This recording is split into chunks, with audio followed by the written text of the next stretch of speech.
Okay. Hello and thank you for sitting down with me today. Can you tell myself and the audience your full name? My name is Jarrell Jones. Okay. And can you tell us a little bit about where and when you were born? I was born in New York, in Jamaica, Queens. I'm just going to hold it. Okay. Yep. You were born in Jamaica? Jamaica, Queens, and January 1979. 1979. Yes. Long life. Yes. Beautiful long life. And do you believe that the place socially and geographically was influenced by your family's history? Yeah, well, like their journey? Yes, Okay. where we lived at the time. We went to, they had to go to the hospital that was the closest to them, and that was Jamaica Hospital at the time. Okay. And now I'm really curious because I know that you are a personal trainer. Yes. So I'm really excited to learn a bit about your thoughts and processes and feelings about being a personal trainer and what brought you to this point in your life. So can you tell us a little bit about how you became a personal trainer and what initially drew you to that field? Well, I've always played sports through my life, and I've always kind of cared about health in some form or fashion. Okay.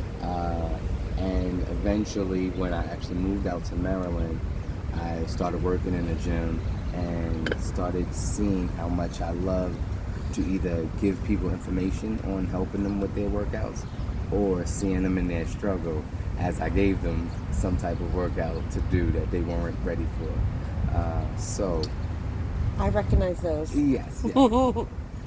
So yeah, that was kind of what led me to it. But I've always been the workout one in my family. All of my family, if they did want to work out or do something, they knew to always come to me, or knew I was always the most active one in my family. Awesome. Well, thank you for that little bit of background.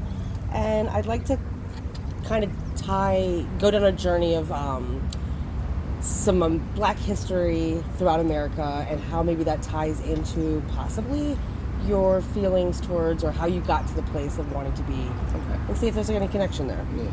But historically, Black Americans have faced significant barriers to equitable health care, from segregated hospitals during Jim Crow to medical experimentation without consent, such as the infamous Tuskegee syphilis study that occurred during 1932 to 1972. How has this history shaped your perception of traditional healthcare and motivated you to explore alternative paths of wellness for yourself and others? So, yes, I'm very informative in my Black history of the medical field, and the good and the bad. My mother is actually a nurse. Oh. Retired now. So I've had somebody my whole life in the medical field, where her and my grandmother actually too were both nurses, and now a couple of other my family members are either nurses or doctors. So we do believe in the health system, but there are things that make you want to sway away or want to find different avenues or different opinions, per se. So me, I have a bad back, and at 27 I had pulled my back, and the doctors wanted me to have surgery. And this is at 27 years old. And the funny thing is, they said, "Oh, at 40 something, you'll be a little sore, but you'll be all right." And I'm just like, at 40 something, I plan on still thriving and doing things that I want to do in life and enjoying life, not hunched over being a weatherman, knowing that it's gonna rain because my back is in pain.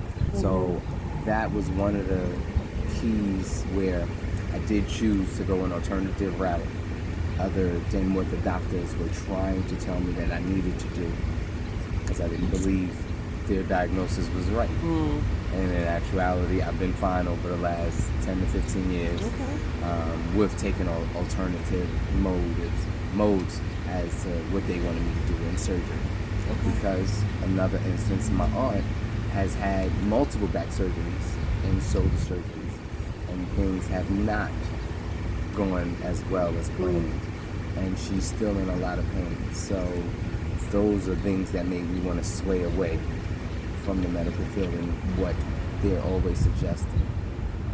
So yeah, I would definitely say that there has been some good Mm-hmm. in the medical field, but then there's also been things where I'm not gonna listen to the medical diagnosis because it's a lot of the times it's set for either pumping you with medicine or having you go through surgery and not finding alternative ways. Sure. And do you feel like the specifically like the Tuskegee syphilis study? Do you feel like that has any impact on your distrust or your family's distrust towards some of Definitely. it? Yeah, definitely. Definitely when I talk to other black men or stuff like that. But in my instance, we've had some very interesting health issues. So I've had to do the prostate exam at an earlier age than most men. And that's one of the things that when I talk to men now, being the age of 40, 45, that we have to start doing it, Yeah. guys are like, oh my goodness, I gotta do it. And I'm like, I've been doing it for like 10, 15 years already, so it's not as bad. But Okay. that is something that I will say I did take the doctor's advice and do the proper steps and procedures to make sure that I'm healthy because of my family history and stuff like that. Sure. So that is an instance where I did take the medical advice and do the proper stuff without being preventive rather than waiting and something else happening or something happening that is uncontrollable now. That makes sense.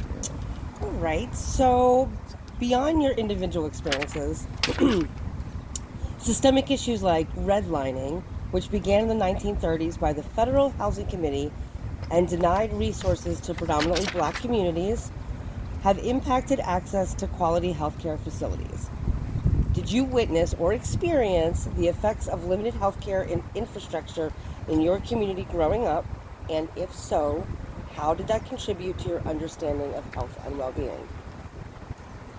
I'll give you a story about my daughter. Okay. She, because we were still living in New York when we had her, and we didn't, like, Jamaica Hospital now is not as good as it was back then, and actually has a lot of history of malpractice and different things of that nature. But now that area has definitely went, let's say, more into the poverty or the urban area. So it's interesting. Kind of like a reverse. Yes. Interesting. So it's interesting. Yeah, it's interesting that it's happened.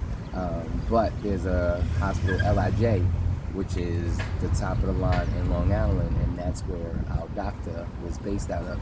So she was born there. And they have the top of the line care. It's a total difference when you're walking into Jamaica Hospital and then you're walking into LIJ that has so many different affiliates or different hospitals in Long Island and that nature. Is there a difference between the communities they serve? Yes. Ah, Big difference. tell me about that. Big difference. Jamaica, Queens, and stuff in that area. That's more of the downtown of Queens, for say, and so that is more of people of my nature. You have your Spanish population. You have a mixed population there. As to when you start to go out more with Long Island, it starts to get more white, Caucasian, and stuff like that. So when you talk about the redlining, Sure. talking about history of New York, before in all of the areas like Jamaica that used to be predominantly white, once blacks or Caribbean people started moving in, then the value moved and most of the white people moved to Long Island.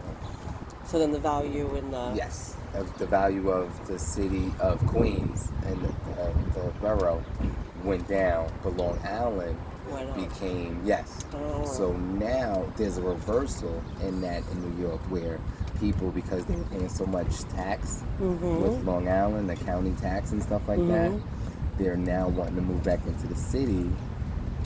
Yes.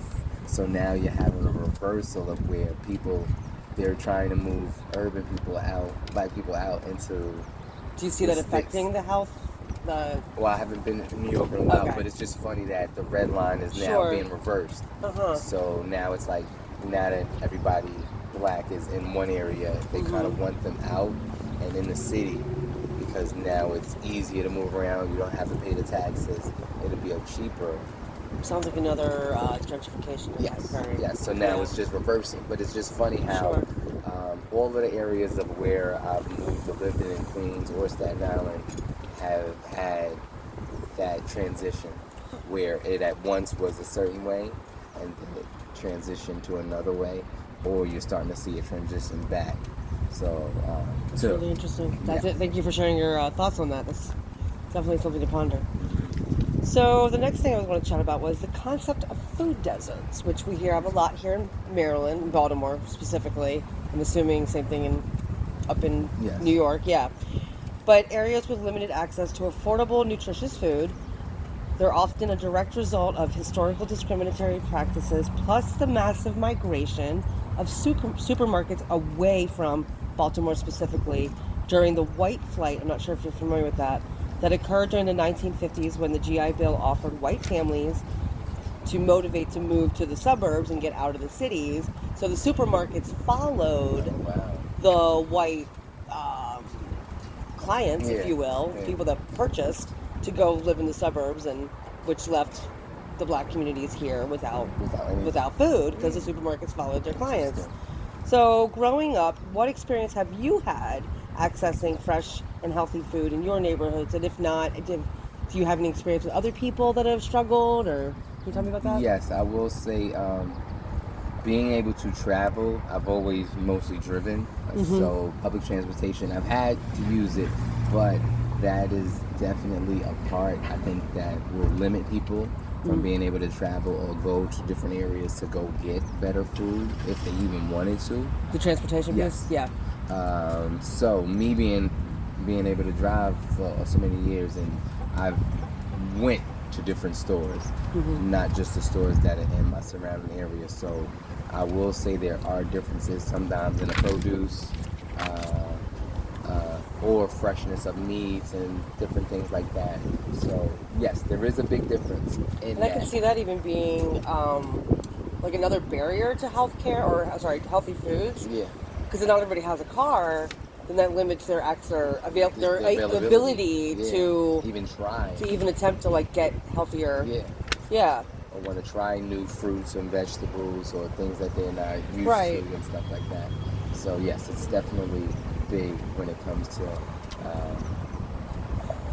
you want to have places that have food variations for everyone. You know, but yes, it definitely is big when you drive, or you can drive to different supermarkets in different areas. Do you feel like that impacts some of your clients that you work with as a personal trainer? Do you see Yes, it does.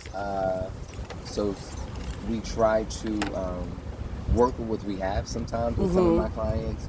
So Aldi's is a big store that is in a lot of urban areas and things of that nature. But then you'll have Harris Teeter's that's a couple of blocks, you know. But most of those people don't travel that 20-block radius to get or to 30 block. Yeah, Yeah. they won't go there. They'll go straight to Aldi's, or they'll go to the local bodega or supermarket if it's a small one.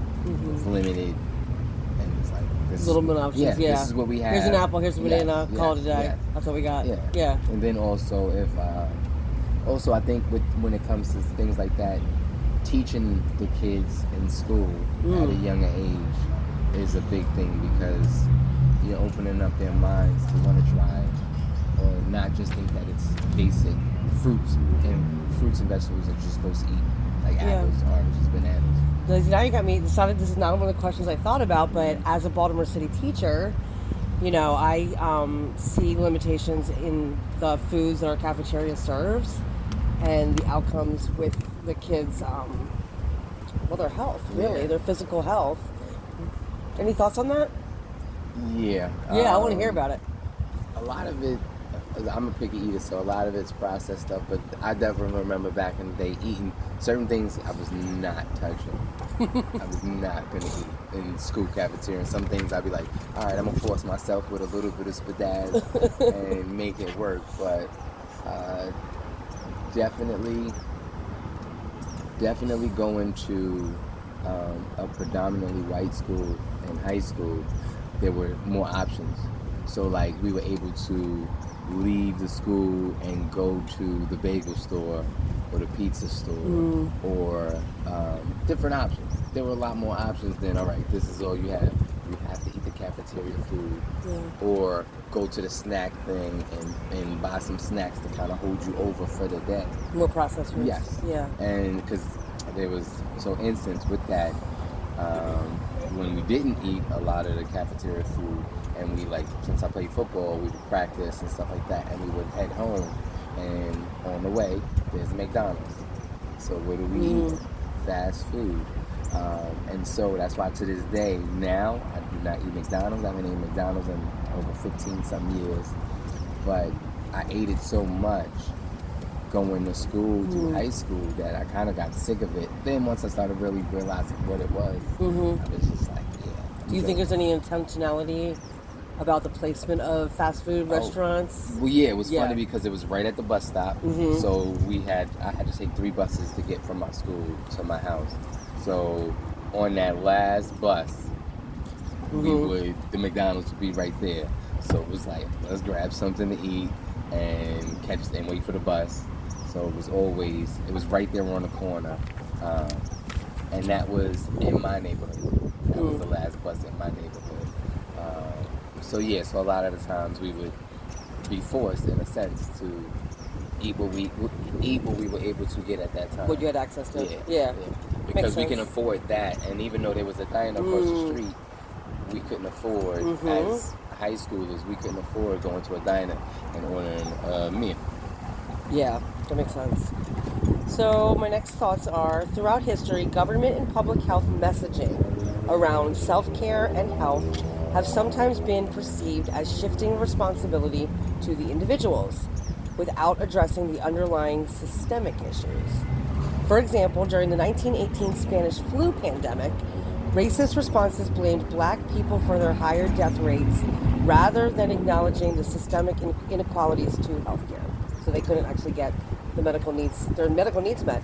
In addition to that, I found out that white physicians even asked black community leaders to get their nurses to care for sick people because black people couldn't get sick. So have you ever felt that the public health messaging or societal narratives about health place the burden on black individuals without acknowledging the larger structural barriers to health? That was a big mouthful. Yes. Yeah, sorry about that. Yes. I definitely think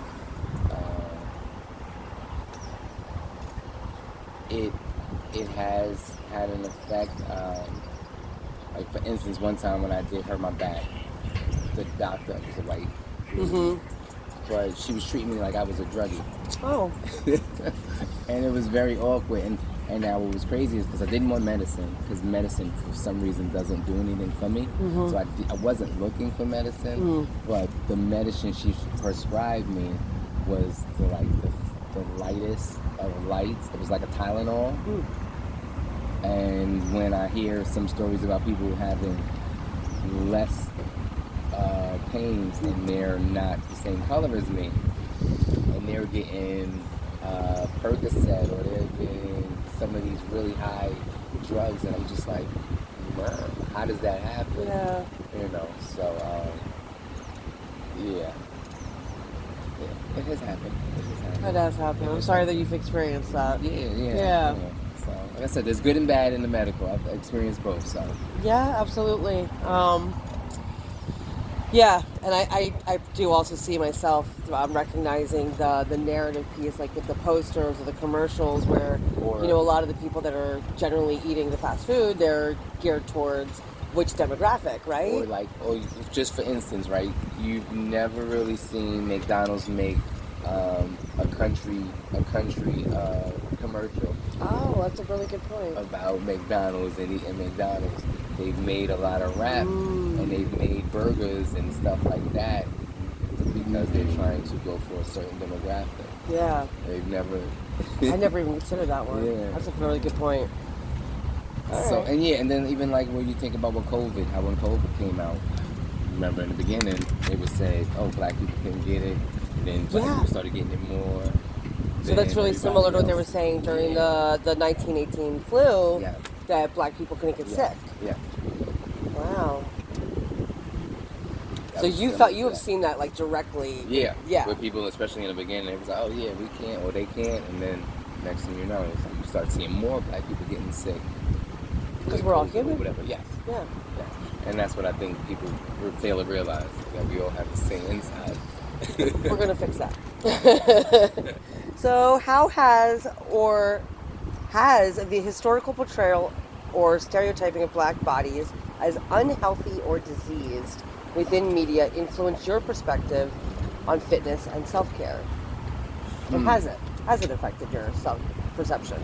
Yeah, I always feel when they tell me certain things, I'd be like, nah, that don't make sense. And so I've never, when they try to downplay the physique of the black, I've never believed it. And then when you look at medical history and stuff like that, of where they've done things to black people where they've been tested, and we find sickle cell or things like that. So yeah, it's definitely big. Do you feel like you have a challenge or a mission to like redefine what healthy looks like for Black America? Yes. All right, tell me about that. So what I try to tell a lot of people, because when you look at the death rate, and that's something that I've looked at, and I was like, that's very interesting. If you look at the death rate of black men compared to other races, we die at an earlier age, 65, which usually starts being our cutoff. So 70, anything past 70 is a really great thing when it comes to black men living long. So when I see guys, black men in the gym and stuff like that, I kind of give them the information because I want to motivate them to keep staying strong. And we're going to break that 65 barrier. I want to see more black men. I like that. Change that narrative. Yes. Shift that dynamic. I love that. So are there any other historical events that have influenced your desire to become a trainer? I mean, I'm even thinking like any famous people or, juicy black history stuff. Or not. Things that have made me want to... Yeah, that have influenced you. Yeah, any historical events or people.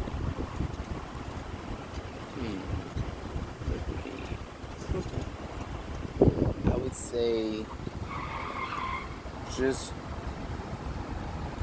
watching different barriers being broken by black people every day just lets me know that I need Who's to your favorite person that broke a barrier in general? It's black. maybe Simone. Oh. I gotta say, yeah. Just on how she was doing, society and everything was praising her, and then she decides to take something and personally take care of herself.